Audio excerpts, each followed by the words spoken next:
God's treating our partners with this high regard, being open to forgive, being open to apologize, being open to give. But when it comes to friendships, it's not the same. Why do you think that is? 16. They say females preach know your worth, men live know your worth. Sure. And I think it really is that.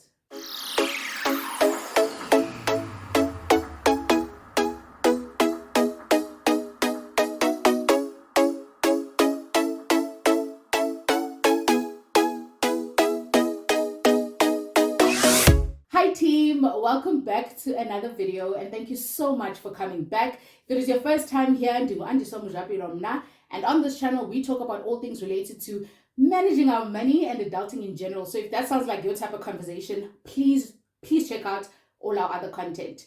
Joining me today to discuss adulting and friendships within adulting is my friend Mbali. Welcome to the channel, Mbali. Thank you so much. Thank you for having me. Hi everyone. I'm so excited, guys, about this conversation, and I've been meaning to have it, right? The reason is because, okay, let me first start by telling you guys why I wanted to have this conversation with this particular friend, right? I'd also like to know. Yeah, I can tell her. You see, when you're that close, you don't need to give briefs and explanations. But it's because we've been friends for a minute. That's the first thing. And secondly, so much has happened since we've started this friendship, right? We've changed cities. True. We've moved to different places. True. We've moved out of our places. We've started married. new jobs. We've gotten married. We've gotten kids. It's a lot. Hectic. Okay. And I think that it's important to just speak about how do friendships like grow with this, or how has, I don't know, like how you feel about friends and friendships actually evolved over the time. So I'm going to be asking Mbali a couple of questions. And because I'm the host, I'll decide if I want to answer some of the questions or not. Which she will, because I will be redirecting those questions. Thank you so much. But the questions are for her, because I came up with the questions. The questions are for her. I let her know like a bit of context on what we'd be speaking about, but not the details, because you know how it goes. I like people to be honest and transparent and to tell us what they're thinking without necessarily rehearsing. Cool. So I thought we'd start with let's let everybody know how we met. But I feel like it's gonna take so long. I feel like that's a separate video, to be honest. It should come from you. And I'm not gonna do that. So let's get straight into the video. Okay, let's get straight into the content. Mm-hmm. The first thing I want to ask is one thing I've realized is that this whole friendship thing and what it is and when it's not is it's each to their own, right? I've heard people describe what friends are in many different ways. So I think a good place to start would be asking you, you know, what is a friend to you, and how would you differentiate a friend from someone that you just know? Sure. So I think this one is a difficult one because I think I'm still going through that journey of defining what a true friend is to me, and the difference between a friend, an acquaintance, and all sorts. So I think for now, what I can say is my friends, I define them as family. They are people who have somehow influenced me one way or another. They've been a part of my journey. They understand me, where I come from and where I'm going. Whereas an acquaintance, really, I mean, it's as plateau as it can get. It's basic. We just talk about work, we talk about the frivolous stuff, about my home, my work, but it's nothing too deep and too invested, if I can put it that way. My friends are my family because they are my investments. I invest a lot of time, quality, and just it's a journey between myself and what I consider my friends. So yeah, it's a difficult one. Okay, I like the fact that you're saying you're still defining it, which is I can understand that.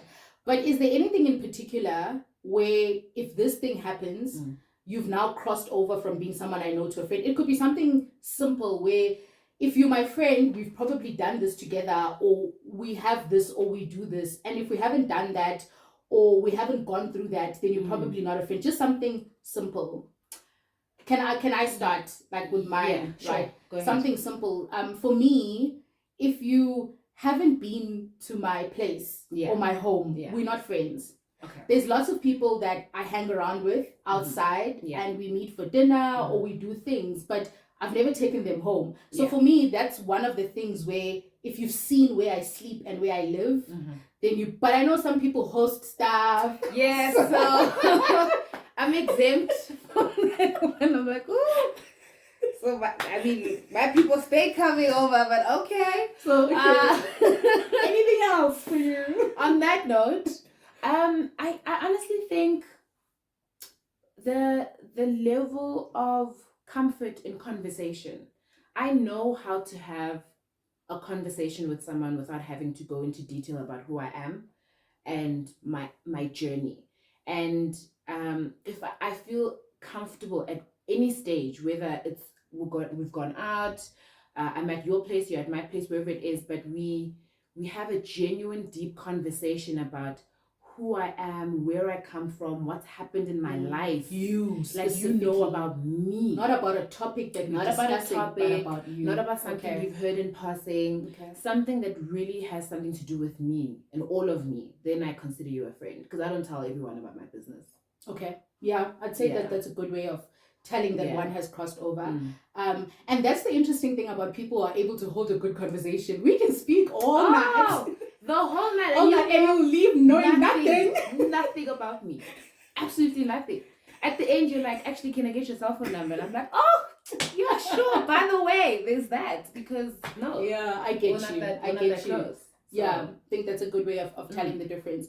Do you think that making friends in general, right, has gotten easier for you the older you get, or has it become more difficult?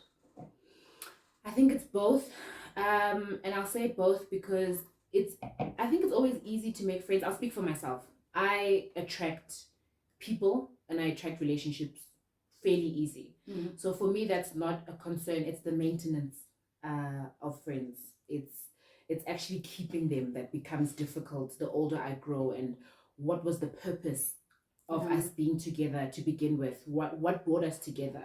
So the making of friends, I don't think has ever been difficult for me. It's thereafter, if I consider you a friend, you know, the maintenance of how many years, how long this is going to last. Are we actually considered friends after, you know, a certain period? That for me. What about you? You asking questions? Yes, I'm asking questions. For me, I feel like making friends has become more difficult. I don't know if it's become more difficult or I've become less open to making friends the older I get. But I don't know, guys, where do you guys make friends? Because I feel like every time I go out, it is with those specific people, or it's either with Vince, or it's with Mbali, or it's with those people. So when, I don't know, where would you... So that's what I'm saying, because I attract people naturally. I don't find it difficult because I don't go out looking for friends. I end up making friendships where I am. So I'll be out with yourself and a couple of people around the table, and I don't know, maybe 2 or 3 of them.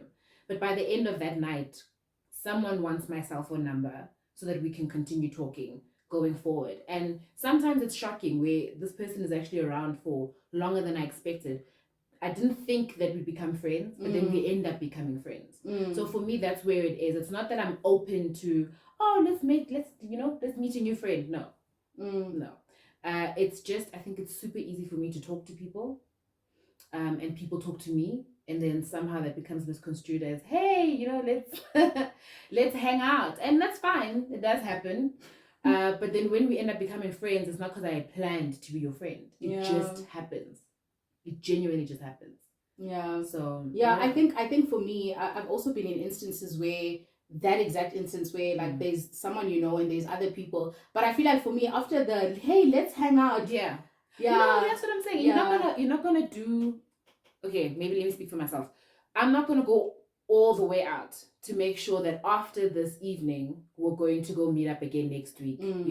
If it's natural, if it feels natural to me, and you send me a message, I send you a message, hey, I'm around the area, what do you think, to do farmers market, whatever, then I'm like, hey, you know what, let's. For me, that's already after the first meeting. Wow. You know what I mean? After the first meeting, if I am interested in going, I will go. But I still wouldn't take it as far as, oh, now I'm making friends. It just so happens that I attract people. The friend thing for me becomes when I realize that actually now we're friends. Now I have to maintain this. Yeah. I have to maintain this. Okay. Yeah. So on that note, how many friends do you have? Friend, how many friends do you have? No. It doesn't roll like that. You can return a question, but you can't pitch it to me first. How many friends do you have? Shout out to everyone who's watching. Nothing but peace. Nothing but peace and love. Okay. In my adult life. In this adult life that guys, you know when people before they answer a question, they're like, see what had happened was in my adult life. Yeah. I can say I have a good 10 friends. 10, maybe 15. No, that's not such a big 10 friends. Okay. I can say I have a good 10 friends. And they're all compartmentalized, right? So that's a different conversation. For people who know what compartmentalization is, you know what, here, put up a hand, okay, subscribe, continue to subscribe. But for people who want to have departments within friendships, compartmentalized, I do, because of those. So there's 10 people, and within these 10, there's departments. Compartmentalization. Sorry. Compartmentalization. Yes. My bad. Everyone is compartmentalized. It's like a circle, and there's another circle within that circle, another circle within that circle, right? Okay. But I still consider this entire circle of people friends, my friends. Okay. And then each person or people will serve their purpose according to wherever they are in that circle. Okay. So I'd say a good, healthy, continuous, probably over a good 5-7 years worth of friendship, 10. If I'm giving it years, even 10. Okay. And then this is the follow-up question. Within this compartmentalizing, yes, is everyone aware of their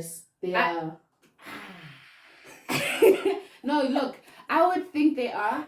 I don't want to impose. I would think they are. Because we feed off the same energy. Okay. So there are friends who I'm friends with who have recently or have been moms for a while, and we've become closer because I'm a new mom. And they now understand my journey. Yeah. There are friends who I have in my circle because I've been in a long relationship. My other friends are getting married or they are married. So they understand the concept of being with a companion.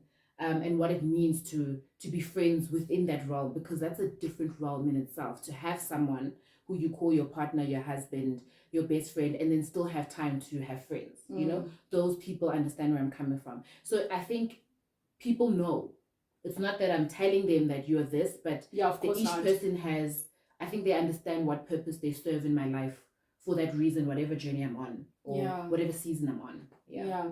And how have you been able, I think this is the biggest part for me, how have you been able, and you mentioned the maintenance word, which is very important, right? Especially when you're adulting and you've got friends. Yo, guys, there's a lot going on.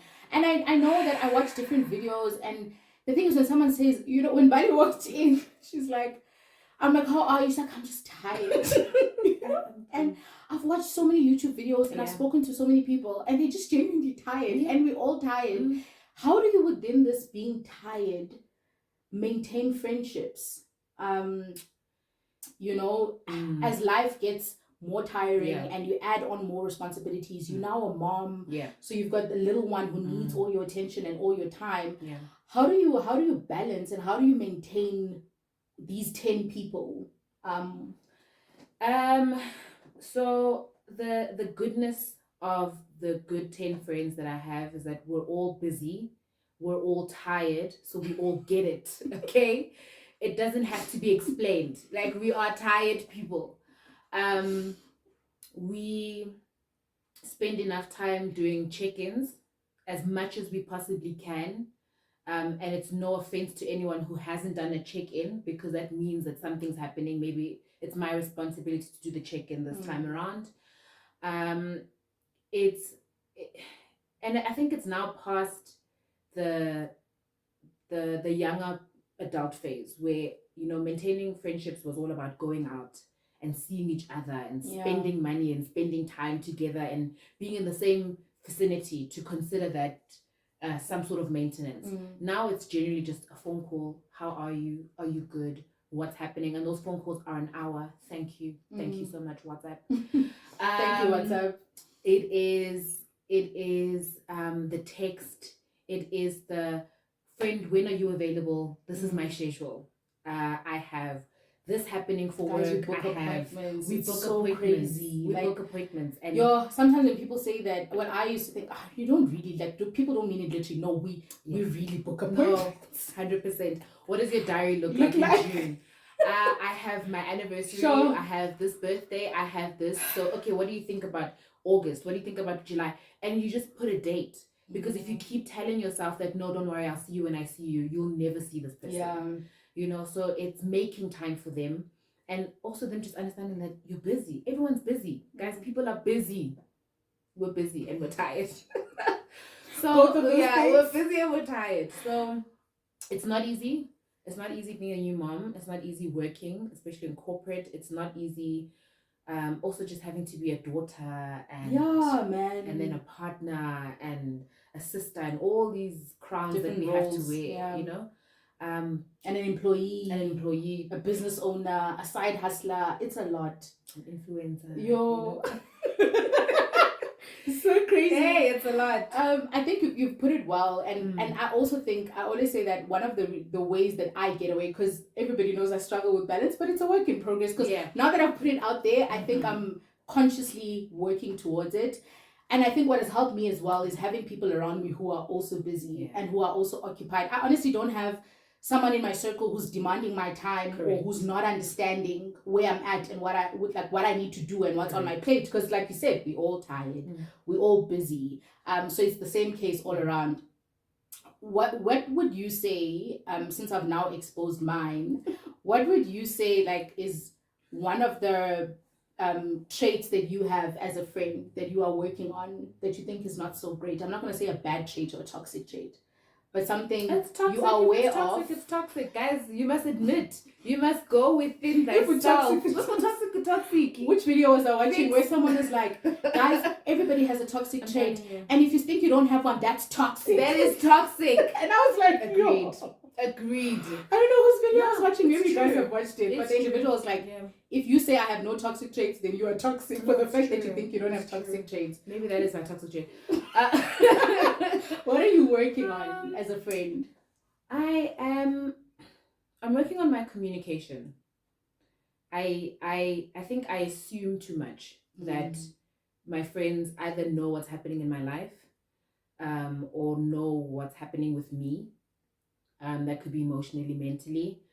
And so when I happen to have what's it called, foot-mouth disease recently, where I say things just at the top of my head, assuming that we're on the same page, and I mean we've had this conversation, sips her drink, assuming that we're on the same page and we understand each other, and then I might just say the wrong thing at the wrong time, or just the wrong thing, not in the right way. You know how the message is conveyed, it might come off, and I'm not malicious, okay, but because of the way my message came across, it may seem malicious at the time. I'm not aware of where they are because I'm so self-absorbed about where I am, and I assumed we are on the same page. So I'm working on that. My communication for me has slacked quite a lot with my friends. I must admit. And it's something you're working on? It's something I'm working on. If my friend is watching, don't comment and say I agree. Don't comment and say I agree. So I also shouldn't say I agree? I'm not even looking at you. Okay. Okay, cool. What's your toxic trait? I said toxic for a reason. Sure, like, I said bad. I was like, no, not so great. Toxic. I was like, all of these things. Except. I think for me it's balance, man. I get consumed very easily. So I think balance for me, and balance in the sense that even with my friends, if sometimes I have one individual where for some reason we constantly speaking because we're working on something together, or we're bouncing off ideas or something, and every time I think of going out or think of doing something, that individual comes to mind, because I feel like, if I call Mbali, I haven't seen her in 2 months, or spoken, friend, where have you been? Hey, you don't call. Hey, so I just leave that and I take the easy route. So that's one thing, and I think another thing that I'm working on as well is just being more open to address my concerns. I think I'm one person to be like, I don't like that. Why would she say that? Okay, sharp, move on. And it doesn't help because you keep it at the back of your head, and every time you have a conversation, and you one of the people that actually taught me this, guys. One of the things I really value about my friendships is we able to say, hey, that thing you said, or that thing you did. Oh, friend, this is the third time you're canceling on me. It's the last time, and I don't think it's it. Instead of saying, sure, she always does this, whatever, and moving on. Because sometimes if you honestly have a healthy, conversation about it, it can pass. So one, addressing things, not just being like, whatever, and then moving on, because you do carry them. You may not put them on the table, but you carry them. And secondly, just learning to balance, I haven't spoken to so in so long, and not thinking, but where am I going to start? Just go, hey, 100%. How you doing, type of thing. So that's something I'm working on. I think it's interesting that you bring up, the second point, and that you're learning to be honest about your feelings, and the fact that they're valid. And for me, it always came from, I just always find it interesting how my friends were quick to be honest with their boyfriends, their partners, their husbands. I don't like what you did yesterday. I don't like what you did today, but you don't serve me the same courtesy. And perhaps I've known you longer. Very likely. Perhaps, I've been part of your life for a greater amount of time in terms of whatever you've gone through, and I just think I would deserve the same courtesy. If you can tell your partner that you don't like something, treat me the same. It's a relationship. Friendships are relationships. Sure. So you owe me that much to say, friend, you're not doing right by me by 1, 2, and 3. So I can correct myself, because if you don't, I'll continue doing exactly what I've been doing all this time, thinking you're okay with it. And that's toxic. You don't serve me the same courtesy. Wow. Just the opportunity to also know that I'm doing something that is hurting you. It's not even asking a lot if you think about it. If you just want 100%. That opportunity. 100%. And on that topic, right, I was speaking to someone who watches the channel, so I'm not going to mention the name, but I was speaking to someone about a specific individual, right? And we were speaking about the fact that this individual finds it very difficult to apologize when they're wrong. And then the comment that came from the individual was, so I said, it's very interesting that she is that person, because I know that in the relationship context, she's very quick to be the one to bring the apology, at times even when she's not wrong. And then the individual I was speaking to said, but relationships are different. It's not the same thing, And why isn't it the same thing if you think about it? If you can apologize even when you're not wrong, to this brother over here who just arrived last month. But anyways, who just arrived last month. But when it comes to a long-term friendship, you find it difficult to apologize. Why do you think? And I don't want to make a generalization, so I'll say from my experience, my personal experience, I generally found that this is amongst my female friends and not my male friends. I find my male friends to be for the boys a lot. And why do you think we gravitate towards that, towards treating our partners with this high regard, being open to forgive, being open to apologize, being open to give? But when it comes to friendships, it's not the same. Why do you think that is? 16. They say females preach know your worth, men live know your worth. Sure. And I think it really is that. Yeah, okay. We were very quick to apologize to our partners and counterparts because we feel some sort of worth in that relationship that needs to remain, There needs to be a standard. I need you to know that I'm mature. enough to handle a situation, and even if it doesn't go my way, I'm mature enough to recognize that I did wrong, or maybe I didn't do wrong, but I want us to be on the same page. I want us to be cordial. I don't want this to continue, for the peace keeping and just keeping it moving in the relationship. And I definitely think that's a know your worth thing. Sure. Whereas with our female friends, I think we also have a replacement issue. There's something about friends that people think they're just quickly replaceable. Yeah. And I don't know why. Like, why? I'll get another one. Yeah, I'll get another one. Or there one. is another one. There is another yes, one. there is another one. Yeah. As if we're all the same. Yeah. Like if I have my 10, drop one, it's fine. I've got 9. You've got 9 left. Whereas with the partner, you only have the one. And I like yet, the way you put it. You know what I mean? Yeah. And yet there's still so many fish in the sea. Yeah. If your partner disappears, you can find another one. The one that you thought you were in love with 5 years ago, are they still here? No. You know? No. So yeah, it's a know your worth thing, I think, for me. That's the best way I can describe it. We choose not to see the worth in our friends. Sure. And it's a choice. A problem. It really is. If you keep doing it, and you're aware, especially if you're addressing it as friends, you have become aware. And also, I think, guys, like the older we get, you find that it's 2 or 3 people telling you the same thing. And I always ask myself, do you not stop and listen? But if Andiswa had the same issue, and now this one doesn't know Andiswa, and she's also saying you're that preaching the choir. Isn't there something there? But anyway, just before we move on, because no, it is so profound. So profound. Yeah. I learned that at a very early age. Thank goodness I did, because I always found myself in situations where I was fighting with. Obviously, those people aren't my friends anymore, but then my friends. And it always happened to be about guys. Always. But every single female that I got close to, we ended up fighting over a guy who I was never interested in, but there was some sort of interest. There was just always some triangle.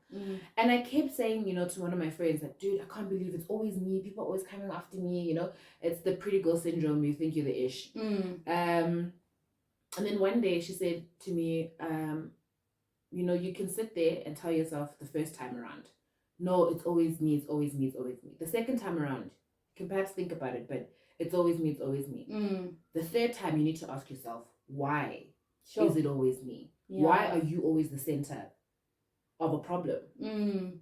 Surely at this stage, somewhere, somehow, you have to recognize that you are part of the problem, if not the actual problem.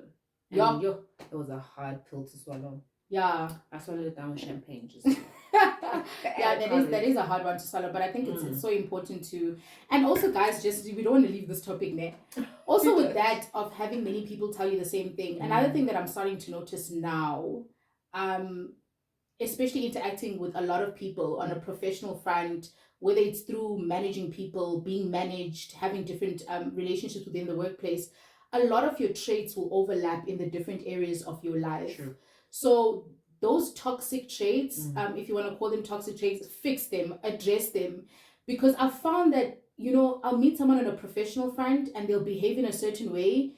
And then somehow, somewhere, I get to interact with the people who've interacted with them outside of the professional sense. And they also, it's almost like if Mbali is super reliable as a friend, chances are at work, they're probably saying the same thing. It's very rare that you super reliable here and there you're not, and then on the other you something else. So yeah, it's important to work on those things.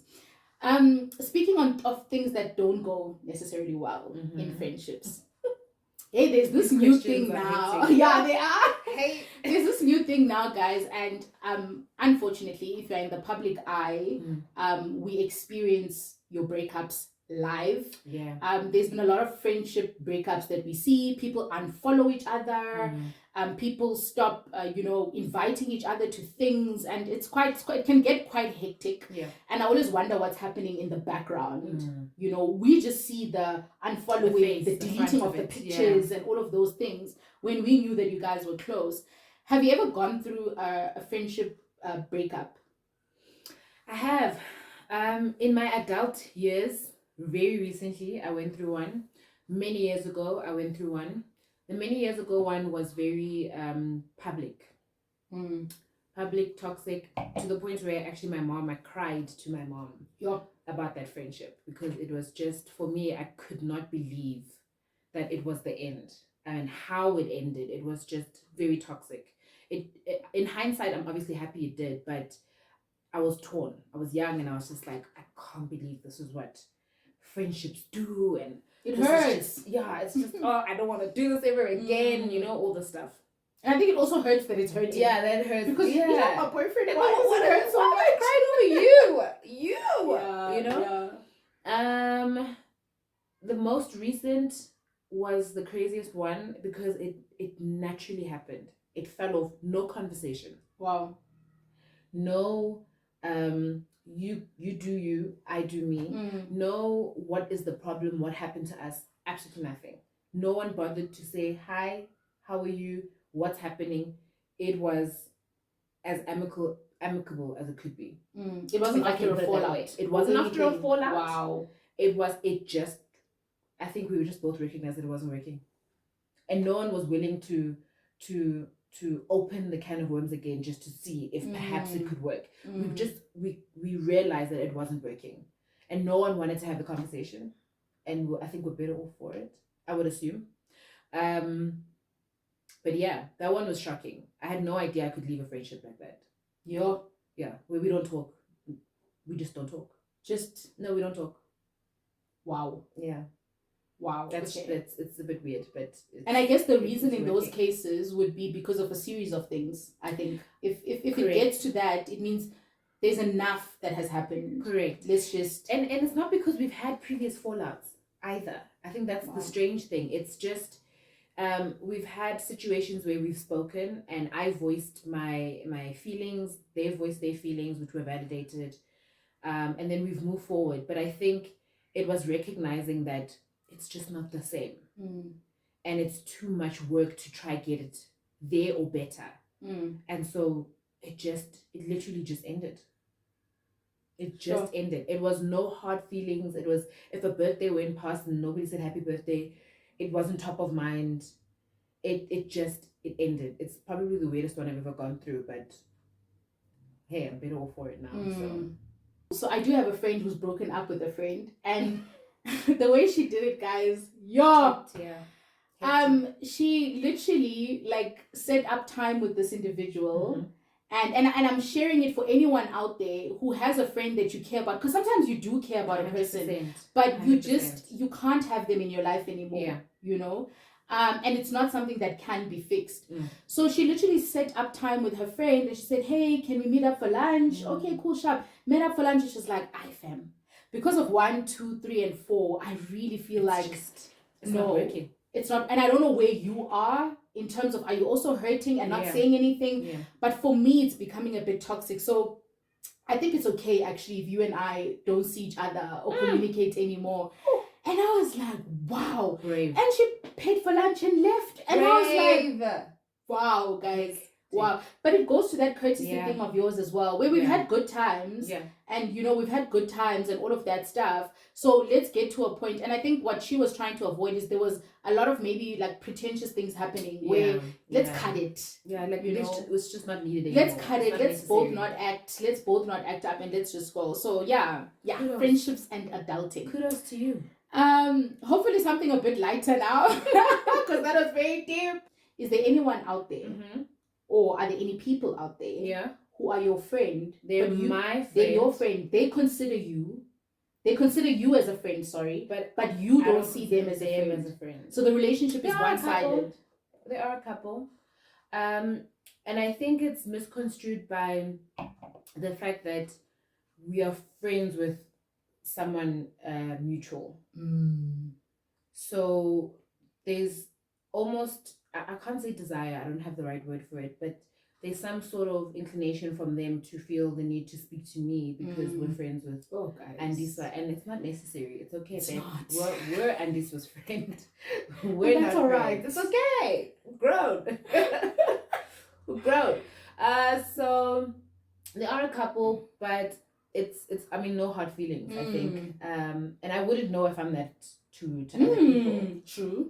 Here I am thinking, no, this is my person. We're good. Can't do it. This person is like, nah, Nope,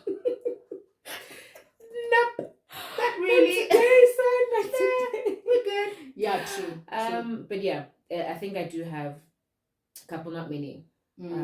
It's literally just because we have a mutual friend. And you know what's interesting for me? I also have a few of those people. But what's interesting for me is this friendship on their end. Yeah. It only sparks in certain instances. Correct. And in certain instances over the mutual it dies. friend. And then in certain instances it dies. So it's a bit confusing for me, guys. I don't want to lie. And I want to tell you, even for my wedding, right? You guys know, like, I've got a whole series about becoming Mrs. M. And I took you guys through the wedding planning and all of those things. Even then, you know, you'd get people catch feelings about not getting an invite because you guys know that I chose to have a very small private wedding. And also you get people catch feelings about not being involved. But I don't understand why it is only in those instances that you remember that you actually have a friend called andiswa. And then for every other time, it's okay. So I never know how to deal with those type of instances, to be honest. I don't know. It's conceited efforts, I always say, and it's not something for you to carry. You know, it's not like your baby. It's not your baby. It's like, you know, the majority of us who are still friends with andiswa M, because when she blows up, okay, when she blows up, everybody needs to know that she's my friend. Okay, these are the type of clips you say for when you get to 100K. Like, boom, like, boom. Do you guys remember the time that I was on the channel? It was so insane. You know what I mean? Yeah. People are doing it for conceited efforts. They want to be a part of your memory for their own purposes, for their own reasons. And it really has nothing to do with you. It's not your baby. I've learned to detach myself from people who just want to be a part of something because they want to say I was there. You know, or I was a part of that, or I was invited. No. If there's nothing between us, that's such a good way of you, like, saying that, because I'm asking, what do you do? Because then you're being put in a position to send invites, you're being put in a position to, sometimes, you know, you tell certain people things and that person's like, but why didn't you tell me? What? And I'm just like, but we're not there. But you're right, that's not yours to carry. No. That's for that individual in that situation. Why would you feel that I needed to tell you? Yeah, like, to carry. You know? It's for them to carry. That makes a lot of sense. So looking at like friendships and adulting in general, right? What would you say is something that you need at the moment from a friendship that you think is really, really important for you? And are you getting that thing? You know, for I'm smiling because I'm actually in a really good place with my friendships. And I owe majority of it to prayer, because I pray for my circle. And I pray for the type of circle that I need in my season. And so certain individuals will show up, you know, as an answered prayer during that time. So I can say I'm really in a good space with them. What I need most from my friends right now is understanding. Took it right out of my mouth. So much understanding. Just understand. People, please just ndiyacela, like, sure guys, okay. Understanding and support in that understanding. Don't understand because I'm asking you to. Support it. You know, show up in the way that you understand. Don't put pressure on a situation even after I've told you where I am and what's happening, and you say you understand but you do the complete opposite. That's not understanding. You know what I mean? Show up in that. Support that narrative. So I can say, honestly, for the most part,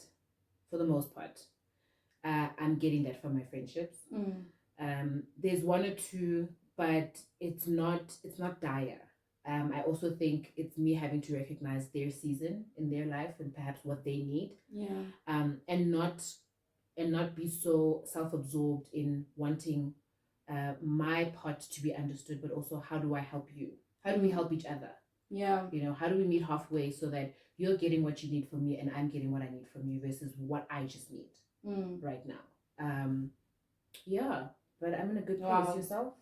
I definitely think understanding as well is the one thing that whew, I like understanding, guys, and lots of it. And I also think I'm in a good space. Yeah. As far as that is concerned. And I think I'm just surrounded by people who I think also most of my friends have known me for a very long time. I don't have any newbies.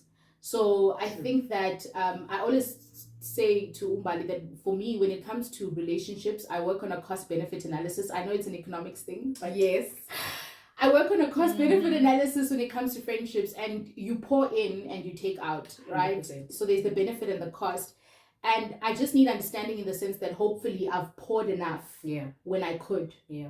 And when I can. 100%. That sustains having to understand part because I need you to understand.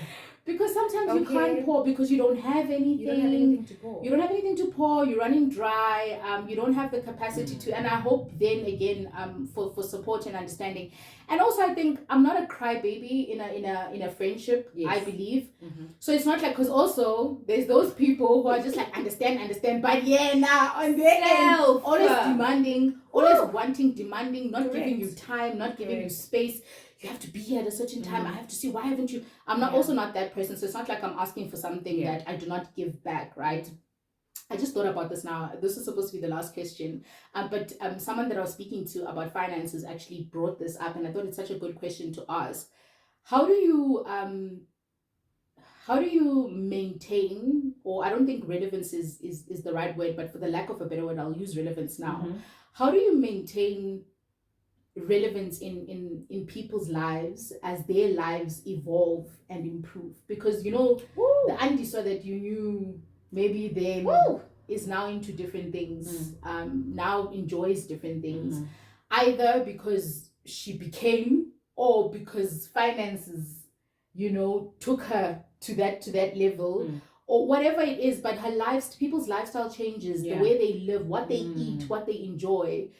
How do you maintain that? How do you maintain a friendship in that instance?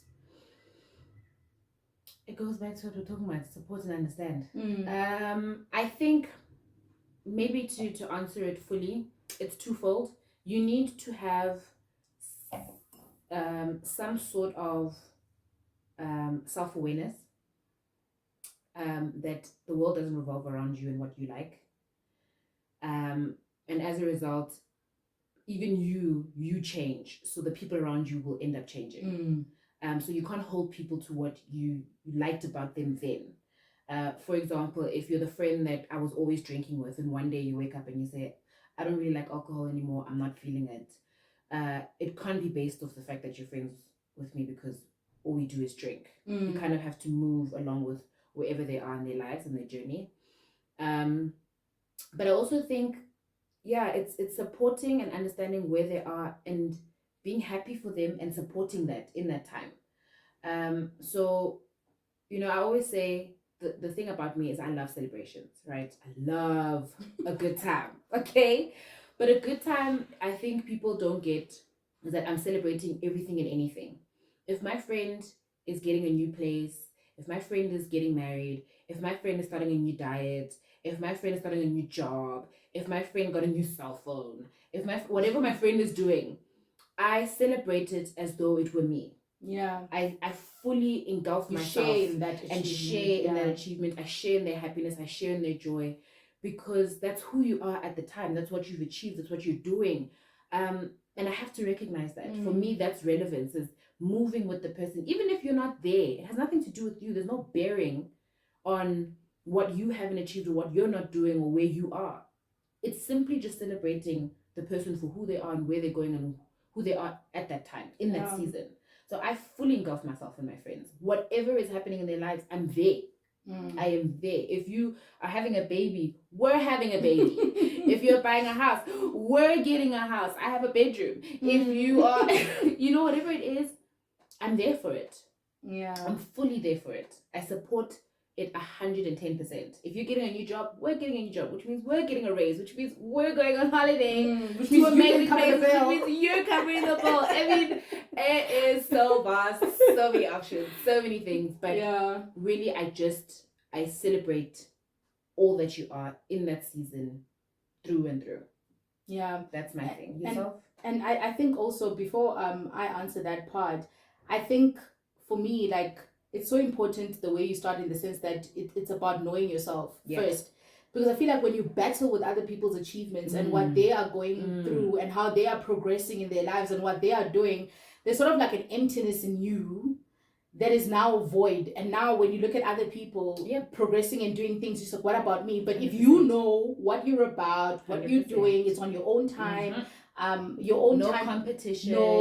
No competition. And honestly, I can't even answer it any better than that. For me as well, it's about it's not focusing on yourself, because you're right, it's not about you. So don't use that time to focus on you. But know yourself well enough 100%. To be able to celebrate and to embrace.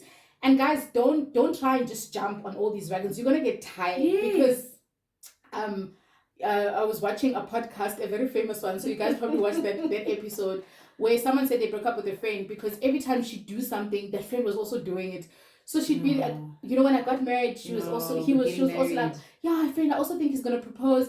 And then you buy a house, friends, I've also been looking at houses, and I think, and then you get a car. I was also competing. Why?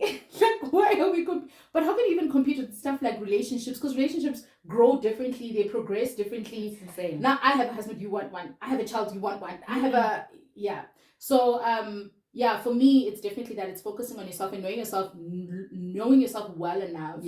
And your pace and your journey and what you're about, that you're able to celebrate other people's 100%. Achievements 100%. Without like intertwining the two and thinking that you must also have now I'm lacking for it to be important. What about me? This is not happening for me, and so now you're not happy for the other person. Now we can't relate. And that's terrible. I think that's a terrible thing. What has lastly, I don't like stopping conversations, you guys know, but you also enjoy them. So lastly, and I'll answer this first, what has adulting in friendships taught you in your adult phase, from the time you were young, where you were like, sure, I realized this for sure. I think for me, when I was younger, we used to play around with the term friends are family, and we sisters, and we sisters, and we sisters. Yeah. Like, oh, she's my sister because she's my friend. But I think that in my adulthood, I've really realized that friends really can be family. 100%. They really are family. 100%. And I've seen it practically. I'm not just saying it, I've seen my friends pull through equally, if not more, than family in instances where I needed them, That is true. So for me, it's taught me that we used to play around with this term of, oh, she's like a sister to me, or she's my friends really, recently we had a funeral at home, and a friend of mine, just a most recent example, we had a funeral at home last year, and as my friend walked through the gate, we were walking out to go and do something as the family, and I literally took my apron and I threw it at her, and I'm like, please go join Mang there because they need help. And she didn't be like, oh my God, I was just trying to get her. She was literally like, where is she? What's happening? Like, where is she? What's needed? Emma Kaya, guys. Love it. And she was there. No questions asked. And I just realized, that's what I've realized, that we used to play around with this term. And there's many other examples that I have of my friends really getting down and dirty and pulling through the way I think family should. So that's what I've realized in my adulting. Mine is gonna sound a bit dark. Thanks for the warning. Yeah, it's gonna sound dark, but it's true, because it's a life lesson that I've learned through friendships, which is insane. But I've learned that the bad doesn't last, the good doesn't last. And it's okay. That's okay. It's life. It happens. Keep it moving. Sure. Keep it moving. You can have the greatest of intentions for your friends, for your life, for your relationships. You can even think that, you're a good person, you don't have toxic traits, you still have a lot of growing to do. There's a lot that happens. but you can't have regrets. It's not worth it. Because maybe say it the opposite way. The bad, no, the good doesn't last, but the bad doesn't last either. There's always light at the end of that tunnel, and it's okay. It really is okay. And it sucks, eh? But it's okay. Yeah, that's really what my friendships have taught me. I know it sounds okay. It's okay. Yeah. Like nothing lasts, and it's okay. It really is okay. Wow, and I know it sounds dark. I know a lot of you guys are gonna be like, "Ooh, girl, you done ended that on some. Do you need a drink? I need a sip." I get it, but it's the truth. Yeah. Because I'll speak for myself. I'm still in my 20s. I have many years, and I somehow will end up thinking that where I am now, this is perfect. It's okay. It's brilliant. It's working. And then something shocks me in 10 years' time from where I am.